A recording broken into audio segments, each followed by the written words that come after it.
Mom's sick, so I came instead. The little girl's voice echoed softly in the polished lobby, clutching a resume bigger than her tiny hands. The Millionaire CEO paused, heart racing with an emotion he hadn't felt in years. Little did he know, his world was about to change forever. Sarah Parker clutched the phone tightly, pressing it against her burning cheek as waves of dizziness washed over her. Her throat felt raw, every word painfully etched by fever, her voice trembling and barely audible as she pleaded, "Please, I'm in the hospital. I've been preparing for weeks. I truly need this opportunity." The voice on the other end was cold, indifferent, businesslike. "Miss Parker, I'm sorry, but our policies are clear. Interviews cannot be rescheduled. Failure to attend today's interview means automatic disqualification. Thank you for your interest." The line abruptly went silent, leaving Sarah holding a lifeless receiver. Her arm fell limp at her side, the phone slipping from her hand onto the hospital bed. Her heart dropped into a hollow place within her chest, her vision blurred by tears that mingled with the sweat beading on her forehead. She sank deeper into the bed, staring numbly at the sterile white ceiling, the distant beep of medical equipment echoing in her ears. Sarah's chest tightened painfully, overwhelmed not by her sickness, but by despair. Slowly, her gaze moved to the leather bag lying beside her. It was worn and faded, a relic of a past life, filled with dreams and hopes neatly tucked into a plastic sleeve. With shaking fingers, she reached out, tugging the bag closer. Inside was her resume, painstakingly typed late into the night, proofread countless times, protected carefully. Beside it, a small, handwritten note she'd written to herself rested gently. "This is the start of something better." Silent tears slid down her pale cheeks. "Please," she whispered, her voice barely audible over the hum of the hospital machinery. "Please don't let me lose this chance. Lily deserves better." In a quiet corner, observing with wide, curious eyes, sat a small girl. Lily Parker was 4 years old, a little figure of innocence and quiet strength. Her honey blonde curls framed her delicate face, her blue eyes bright yet mature beyond her years, reflecting a wisdom born from silent observation. Lily watched her mother, her heart silently aching. She had seen Sarah's endless sacrifices, late nights spent serving tables at the diner, long days cleaning homes, skipped meals, and taped shoes, all to ensure Lily never lacked. Lily had seen her mother cry before, but never like this. Not with such quiet desperation, with hope so tangible yet slipping through her fingers. Lily didn't fully understand jobs or interviews, but she understood one thing clearly. Her mother needed help, and Lily was determined to provide it. As Sarah finally succumbed to exhaustion, her breathing steadying into a restless sleep, Lily quietly stood. With careful steps, she crossed the room, gently brushing a damp strand of hair from her mother's forehead before turning her attention to the leather bag. With practiced ease, she unzipped it, her tiny fingers grasping the resume folder. Her resolve firmed as she studied it, the papers her mother had held like treasures each night, whispering promises of a better future. Quietly, Lily slipped into her favorite pink dress, adorned with tiny white bows, its familiar comfort bolstering her courage. Grasping the folder tightly, she tiptoed out of the hospital room. Nurses and patients moved busily around her, lost in their own worlds, oblivious to the determined little girl slipping past. The hospital corridors felt endless, a maze of identical white walls and bright fluorescent lights. But Lily moved confidently. She had a mission. She navigated the large hospital lobby, passed unnoticed by receptionists and visitors, stepping out into the chill of the morning. Cold air rushed to greet her, whipping her curls around her face. But Lily stood undaunted. She clutched the folder closer, shielding it from the wind, feeling the weight of its importance.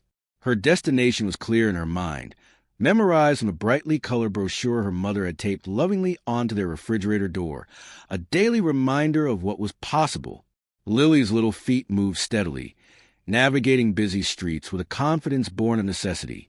People hurried by, engrossed in phones or conversations, oblivious to the small girl walking purposefully among them. She recalled her mother's careful instructions about city buses, finding the right one quickly and climbing aboard, her small hand gripping the railing tightly as she climbed into an oversized seat. Passengers cast curious glances her way, but none intervened. Her determination made her invisible to suspicion. Minutes passed, the city flying by through the smudged windows of the bus, buildings rising high, streets bustling with early morning activity. Lily's eyes remained fixed forward, unwavering, her tiny heart beating a steady rhythm of hope and bravery. Finally, she spotted it. The imposing glass building towering above the street, a testament to wealth and ambition, the very emblem of her mother's dreams. Braden and Company, Global Solutions. The gleaming letters announced proudly from high above. Lily stepped off the bus, standing for a moment in awe, her eyes wide, drinking in the majesty of it, drawing in a steadying breath. Lily walked resolutely into the lobby, the automatic doors sliding open soundlessly to admit her. Her steps echoed slightly against the polished marble floors, the vast space alive with quiet activity, people moving swiftly, engrossed in their tasks. At the reception desk, Charlotte glanced up from her screen, surprised by the appearance of such an unusual visitor. The small figure, barely reaching above the counter, stared back at her with earnest eyes. Lily spoke clearly, her voice unwavering. "I'm here for the job interview." Charlotte paused, momentarily taken aback, blinking slowly. "Interview? Sweetheart, are you sure you're in the right place?" Lily nodded seriously, lifting the oversized folder for emphasis. "Yes, my mommy is supposed to be here, but she's sick today, so I came instead." Charlotte hesitated, her professional composure momentarily disrupted by the unexpected sincerity of the child's statement. Quickly, she checked her interview schedule, her eyes widening slightly upon seeing Sarah Parker's name listed clearly. She pressed a button on her earpiece, voice calm yet curious. "Mr. Braden, could you please come down to the lobby? It's regarding the last scheduled interview. You'll want to see this yourself." In his sleek, glass-walled office above, Albert Braden glanced up from his papers, a man of exacting standards and minimal patience for disruptions. But something in Charlotte's voice piqued his curiosity, enough for him to rise, straighten his impeccable suit, and head down. When the elevator door slid open, Albert was met with a sight he never expected. Lily Parker, standing confidently in the center of the grand lobby, her small figure radiating an unyielding determination. Their eyes met, and something shifted inside Albert. A spark ignited, buried deep beneath layers of corporate success and emotional detachment. "You must be Lily," he said softly, approaching her cautiously. Lily smiled, relieved and hopeful. "You're the boss?" she asked, confirming. Albert nodded gently. "Yes. Why are you here today, Lily?" She held out the folder earnestly. "Mommy really wants this job. She's sick, but I know she deserves it. She's smart, and she works so hard." Albert accepted the folder with surprising reverence, his fingers brushing against the worn edges. He studied Lily silently for a moment, her hopeful gaze locked unwaveringly on his. "Charlotte," he called softly, turning toward the stunned receptionist, "clear my schedule for the next 15 minutes. I believe we have a unique interview to conduct." Lily smiled, relief flooding her young face, and confidently followed Albert into the heart of the building, each step echoing with promise, a promise she had bravely carried all the way from her mother's bedside. The conference room at Braden and Company was a sleek, glass-walled space tucked behind an opaque door with no nameplate, just quiet authority. It was designed to intimidate, to remind interviewees that they were being evaluated not just for competence, but for composure. Albert Braden rarely used it himself. Delegation was his default. He believed he could assess someone's value by a glance at their resume and a few pointed questions filtered through HR. But today, he was intrigued. Lily walked beside him, her step small but purposeful. The folder clutched in her hands looked absurdly oversized, her pink dress fluttering slightly with each determined movement. Albert opened the door and gestured her in. She stepped inside with a courage far beyond her years. The chair opposite Albert's was 3 times her size, but Lily climbed up, settled her feet on the bar below, and placed the folder squarely in front of her like a diplomat presenting terms of peace. Albert took his seat across from her, one eyebrow slightly raised, the corners of his mouth twitching as he resisted the impulse to smile. He opened the folder, Inside was a resume neatly formatted, accompanied by a brief cover letter written in simple but heartfelt language. Her mother's name, Sarah Parker, was printed at the top, and Albert saw something unusual. A handwritten note at the bottom in light blue ink. It read, "This may not be the perfect resume, but it's written by a person who won't stop trying." Albert glanced up. "So, Lily, tell me, why do you think your mother wants to work here?" Lily tilted her head, thinking for a moment, because she says this job would use her brain again, not just her hands or her feet. Albert blinked. That wasn't what he expected. Her brain, she's really smart. She went to college, but she stopped when she had me. She never complains. But sometimes, Lily leaned forward conspiratorially, lowering her voice. Sometimes I catch her looking at books like she misses them. Albert nodded slowly, the image forming in his mind. "And you thought coming here might help her get the job?" Lily nodded back, her curls bouncing slightly. She was so sad when she got off the phone. She said this job could change everything. "I don't know what everything means, but I know it's important." Albert leaned back in his chair, absorbing her words. Around them, the office hummed. Faint footsteps in the hallway, the muffled ding of an elevator. But in that room, it felt like time had slowed. "What kind of work does your mom do now?" "She cleans houses, sometimes brings food to people's doors. She works at a diner, too. And when she comes home, she still reads to me every night, even when she's tired." Albert's throat tightened unexpectedly. He glanced again at the resume, noticing a string of jobs: waitress, cleaner, delivery driver, night shift custodian. No long-term employment, no glamorous companies. But the pattern was unmistakable: resilience. "Does she talk about this job a lot?" "All the time. She practiced how she'd say hello. And she made a list of questions to ask if they let her. She even had a dress picked out." Albert chuckled lightly. "Sounds like she was ready." "She was," Lily said seriously, "until the fever." There was a long pause. Albert felt it deep in his chest. That stubborn ache he'd buried under years of boardrooms and balance sheets. This wasn't just a child. This was a bridge to something he hadn't touched in a long time. Humanity. "You know," he said carefully, "most people would have just stayed at the hospital. But then no one would know how amazing she is." Lily replied simply, "And I think someone needs to know." Albert stared at her. Then slowly, very slowly, a genuine smile spread across his face. He closed the folder, placing his hand on it gently. "Well then," he said, his voice warm, "I've heard many interviews, Lily, but I think yours is the most important one I've ever had." Lily's face lit up, her cheeks pink with pride. She didn't understand everything he meant, but she knew it was good. Albert stood and offered his hand. She shook it solemnly, the way she'd seen adults do on TV. He led her back to the lobby where Charlotte stood, still wide-eyed. "Please find out which hospital Sarah Parker was admitted to yesterday," he told her quietly. "Send flowers. And something small for a little girl." Charlotte nodded, moved by the scene. Albert looked down at Lily. "Thank you for coming, Miss Parker. You've done something very brave today." Lily shrugged, lifting the folder back to her chest. "Mommy says I'm brave all the time." "She's right," he said, his voice almost a whisper.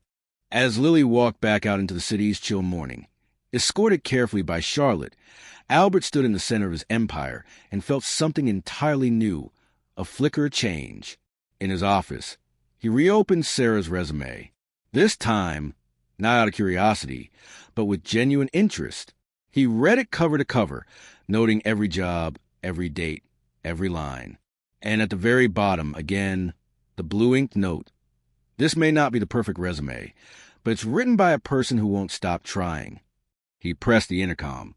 "Charlotte, cancel my morning briefing and call the hospital. Let them know I'd like to meet with Miss Parker, formally, when she's well." Then, softer, almost to himself, he added, "I think we might have just found someone remarkable." Sarah's eyelids fluttered open to the soft hum of monitors and the distant clatter of a breakfast cart in the hallway.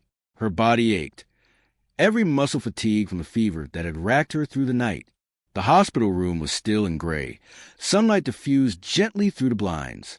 It should have been another bleak morning in a string of too many. But today, something was different. On the nightstand beside her bed sat a small bouquet of wildflowers in soft pastel hues. Pale pinks, buttery yellows, tiny sprigs of lavender. Next to the flowers, a cream-colored gift box wrapped with satin ribbon, and propped delicately against the vase, a note in elegant handwriting. To the strongest woman I have yet to meet. Sarah blinked. For a moment, she thought she was hallucinating. Her fingers trembled as she reached for the card. Her heart thudded as her eyes scanned the message again and again. Who? Then her stomach sank. Lily. Panic gripped her like a fist. She sat upright too fast, swaying from dizziness, and fumbled for her phone. It was past 9 a.m. Had Lily tried to go somewhere? Had someone taken her? Her fingers, shaky and slick with sweat, dialed a number from the job posting she'd saved, Braden and Company. Her breath caught with every ring. Braden and Company, this is Charlotte speaking. Hi, this is Sarah Parker. I think there might be a misunderstanding. My daughter, she may have come to your office yesterday. I'm so sorry. She didn't mean any harm. Miss Parker, Charlotte interrupted gently, a smile evident in her voice. There's no need to apologize. Your daughter might just be the bravest person we've ever met.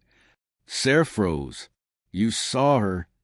We all did, Charlotte said warmly. And so did Mr. Braden. He was very impressed. He's actually hoping to meet you today. If you're feeling well enough, we can send transportation. Sarah was speechless. Her eyes filled. All she could manage was breathless. Are you sure? We're very sure. That afternoon, Sarah stood outside Braden and Company, heart hammering in her chest. She wore a clean navy blouse and her best skirt, nothing fancy, but presentable. Her fever had broken, but her limbs still felt heavy. She clutched her bag like a shield, the familiar leather worn smooth from years of use. Inside, the lobby was sleek and immaculate. Charlotte greeted her with a bright smile. Miss Parker, welcome. He's expecting you. Sarah followed her through a long hallway, trying to steady her breathing. She was afraid of judgment, of rejection, of looking out of place. But beneath it all pulsed something stronger. Hope. The elevator doors opened to the top floor, revealing an office flooded with natural light and panoramic views of the skyline. Albert Braden stood at the window, hands in his pockets, gazing out as though contemplating the edge of the world. He turned as she entered. Sarah stiffened. He looked younger than she expected, mid-30s maybe. Clean lines, tailored suit, piercing eyes that took everything in. Miss Parker, he said, stepping forward. I'm glad you're feeling better. Sarah offered a tight smile. I'm so sorry about my daughter. I didn't know. He raised a hand gently. There's nothing to apologize for. She gave the most compelling presentation I've seen in years. Sarah blinked. She what? Albert gestured for her to sit. She obeyed, hands folded tight in her lap. He tapped the folder on his desk. Her resume. I've read thousands of these. But yours came with the most remarkable letter of recommendation I've ever received. Sarah flushed. She's everything to me. Albert nodded, quiet for a beat. Then, so let me ask, why do you want to work here? Sarah swallowed. Her voice shook, but she forced herself to be honest. Because I want more than survival. I've worked hard, but always just enough to keep the lights on. I want a chance to grow again. To be seen, to use my mind, not just my hands. Albert studied her. And what would you bring to this company? She met his gaze. Determination, reliability, compassion, the kind of work ethic that comes from having everything to lose. And I've learned to do a lot with very little. I adapt. I don't quit. For a moment, neither spoke. Then Albert leaned back and smiled. A real one. I think you deserve that chance. Sarah's breath caught. It won't be easy, he added. Our pace is fast. The expectations are high. I don't need easy, Sarah said softly. I just need the door open. Albert stood and extended his hand. Then welcome to Braden and Company, Miss Parker. Let's see what you can do. And just like that, a door she thought had slammed forever opened wide. Sarah's first day at Braden and Company began before sunrise. The morning was cold, and the apartment still smelled faintly of the soup Lily had refused to eat the night before. Sarah moved to the dark like a whisper, getting dressed in the only formal outfit she owned, a charcoal gray dress she'd worn at interviews and funerals alike. Her shoes were cleaned meticulously the night before, though the soles were still worn nearly through. Lily sat on the edge of the couch, swinging her legs, her hair neatly combed and tied with a pink ribbon. She held her backpack tightly, a lunchbox tucked under one arm. "Will you come pick me up after work, Mama?" Sarah crouched down and kissed her forehead. "Always. And you'll tell me about your day, and I'll tell you about mine." "Deal. Deal," Lily whispered, sealing it with a pinky promise. The office tower seemed even taller now that Sarah was an employee rather than a hopeful applicant. Her heart thudded in her chest as she entered the glass lobby, nerves bundled tightly beneath her polished exterior. She was greeted by Charlotte, who offered a kind smile and a lanyard with her name. "Welcome aboard, Miss Parker." Her workspace was modest, a desk nestled among a small team of junior project assistants.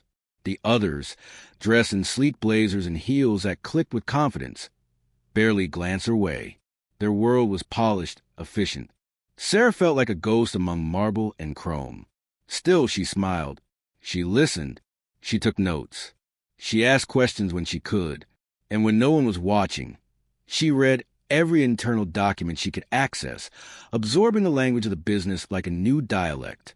Her fingers flew across the keyboard, drafting project memos, organizing data, volunteering to proofread slide decks. By noon, she had rewritten an entire training presentation that her supervisor hadn't found time to review. By the end of the day, she had identified 3 scheduling conflicts in the team calendar and fixed them without being asked. Most of her colleagues didn't say much. Some offered curious glances. A few whispered, but Sarah kept her head down. She wasn't there to be liked. She was there to survive, and if she was lucky, to thrive. She noticed Albert walk past once. He didn't speak, just a glance, a small nod, but she noticed that he slowed slightly near her desk. Weeks passed. Sarah arrived early and stayed late. She rarely spoke unless asked to, but her results did the talking. When her supervisor was sick, she stepped in and organized a successful client presentation. When someone mishandled a report, she stayed after hours and restructured it, quietly, without demanding credit. It wasn't long before people began to notice. A senior associate asked if she could help design a feedback summary. Another invited her to join a strategy meeting. Small shifts, but they added up. Albert never hovered, but he noticed everything. When Sarah skipped lunch 2 days in a row, his assistant brought an extra sandwich to the break room, labeled with no name, but placed exactly where Sarah would find it. When Lily came down with a cold, and Sarah messaged to say she might be late, Albert replied directly, "Family first. Do what you need." She saved that message. One evening, after most of the office had emptied, Sarah sat at her desk finishing a project plan. Her eyes were tired, her hands sore from typing. She didn't hear the footsteps behind her until he spoke. "You work harder than people who've been here a decade."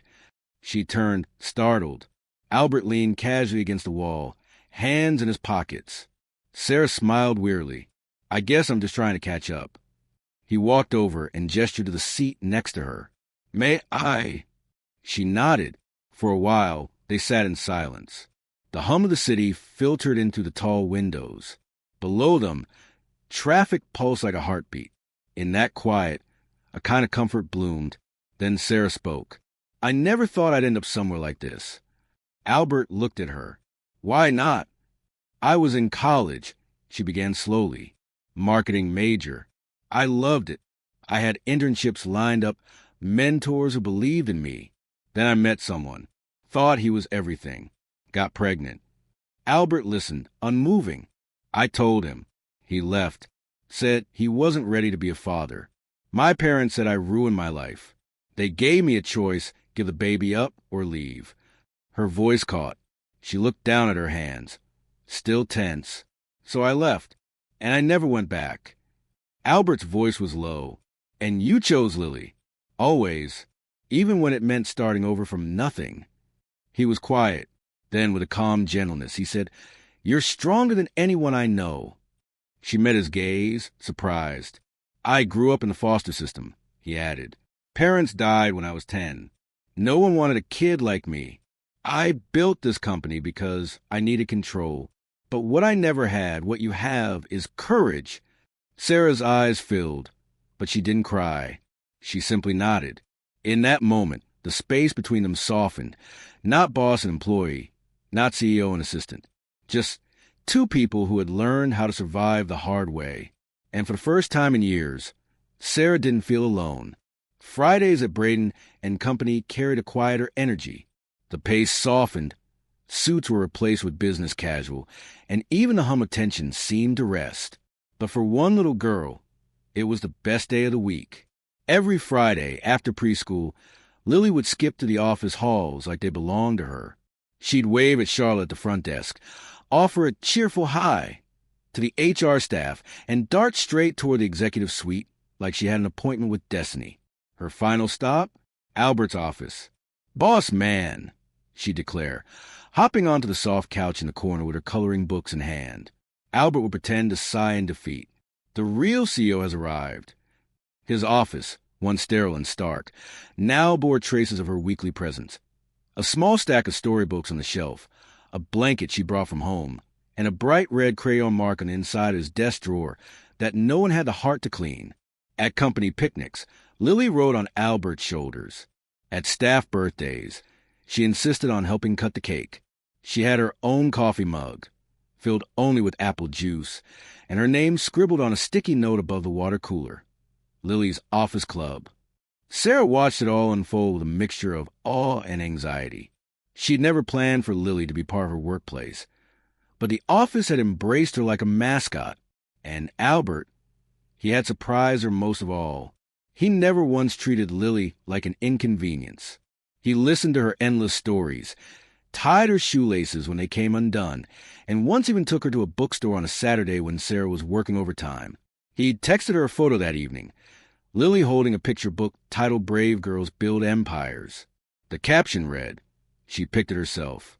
And still, Sarah was cautious. She'd spent so many years surviving that trusting happiness felt dangerous. She was falling for this job, this life, and undeniably for Albert. But how could she be sure it wasn't just a dream she'd wake from too soon? One evening, as the sun dipped behind the skyline, casting long golden rays into the office, Lily lay curled on Albert's office couch, juice box in hand, humming softly as she colored. Sarah and Albert were reviewing client notes nearby, the conversation easy, peppered with laughter. Sarah stretched. She's going to fall asleep any minute. I should grab her bag. As she turned, Lily's voice piped up behind her. "Mommy?" Sarah paused. "Yes, baby." "Can I call Uncle Albert Daddy now?" The world stopped. Sarah froze, her hands mid-reach. Her heart thundered in her chest. She turned slowly. Albert was already looking at her. Lily sat up, wide-eyed and innocent, completely unaware of the emotional grenade she had just dropped. "Because he always picks me up and brings me ice cream. He reads to me like you do, and he makes you smile." Tears burned in Sarah's eyes. She knelt in front of her daughter, brushing a stray curl behind her ear.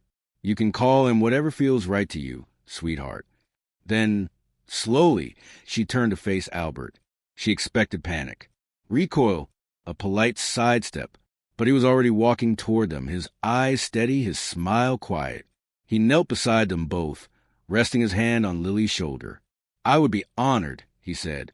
The tears Sarah had held back spilled freely, not from fear or doubt, but from the overwhelming certainty that somehow this was real. And in that softly lit office, surrounded by the ordinary hush of a closing workday, something extraordinary took root. They weren't just colleagues, not just companions. They were family. The Braden and Company holiday gala shimmered with golden light and winter magic. Twinkling strands of fairy lights laced the grand ballroom ceiling, casting a warm glow over the elegantly dressed crowd. Champagne flutes clinked softly, laughter floated through the air, and the melody of a live string quartet filled the room like silk. Sarah stood by the grand Christmas tree, her deep blue gown hugging her softly, hair swept elegantly over one shoulder. She looked radiant, still herself, but stronger, steadier. She no longer walked the halls with hesitation, no longer flinched when someone said her name. She belonged here, and everyone knew it. Across the room, Albert watched her. He wore a classic black tuxedo, but the real transformation wasn't the cut of his jacket or the way he held his glass. It was in his eyes, the openness, the ease, the joy that now lived there. Beside Sarah, Lily twirled in her white holiday dress, silver shoes flashing beneath her as she spun to the rhythm of the music. Laughter bubbled out of her with every step, and people paused to watch her, not out of obligation, but out of genuine affection. Lily wasn't just the office's honorary mascot anymore. She was family. Someone tapped a glass near the front of the ballroom. The room hushed. Albert stepped forward onto stage, his gaze sweeping across the room before landing on the spot where Sarah and Lily stood. "I know this is a time of year when we usually talk numbers," he began, voice rich and steady.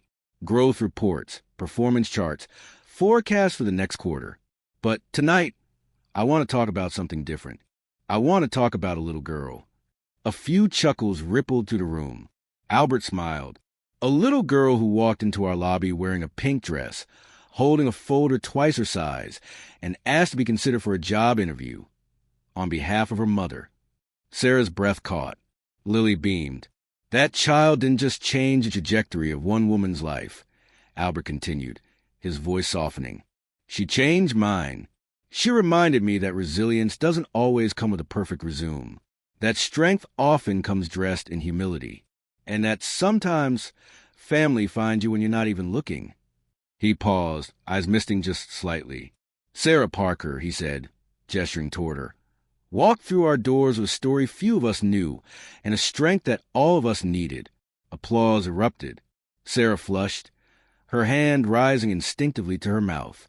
Lily clapped too, her whole body bouncing with pride. Albert walked off the stage and across the ballroom floor until he reached them. He extended his hand, not for a handshake, but to intertwine his fingers with hers. "To Sarah," he whispered. "To Lily, to the family we choose." The room raised their glasses. That night, as the gala lights flickered like stars overhead, Sarah realized that she was no longer chasing survival. She was building something. Something whole. Something safe. Love hadn't knocked on her door. It had walked into a boardroom in the form of a little girl with a dream, and it had stayed.